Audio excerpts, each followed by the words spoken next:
কালকে একটা দরবার হয়েছিল, এটা মিটমাট হয়ে গেছে।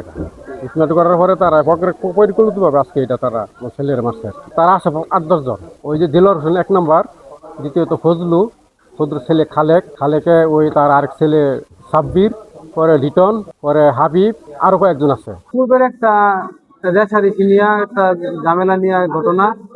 আপনার কালকে চাঁদাবাজি করছিল, চাঁদাবাজি করে আমার ভাই চাঁদাবাজিতে বাধা দিছিল, চক্রান্ত করে এই ঘটনাটা ঘটাইছে। বাংলাদেশে তো সঠিক বিচার পাওয়া যায় না।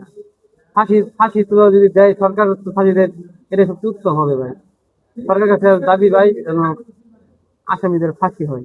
এখানে একটা জমি নিয়ে সংক্রান্ত বিষয়, বেচাকিনির বিষয় নিয়ে কিন্তু আসলে দীর্ঘ 5-6 বছর যাবৎ এই ঝামেলাটুক চলতেছে। জায়গাওয়ালা গত 6-7 দিন আগে থেকে আপনার এই যে বাড়ির কাজ ধরছে। পরে যে আমাদের এই যে সিনিয়র যুগ্ম ওয়ার্ড বিএনপির দেলোয়ার হোসেন দেলু ভাই, উনি মানে চাঁদা চাইছিল। ওই চাঁদার ইস্যু ধরে কিন্তু আজকের এই হত্যাকাণ্ড। এর সাথে কারা কারা জড়িত সেটা আমরা নাম পেয়েছি। আমরা আমাদের কয়েকটা টিম একসাথে কাজ করেছে আমাদের সাথে।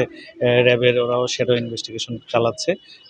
অতি সত্বরই আমরা এদেরকে আমরা ধরে ফেলতে পারবো বলে আমরা বিশ্বাস করি। দীর্ঘ 6 বছর আগে থেকে তাদের মধ্যে একটা গন্ডগোল চলছে।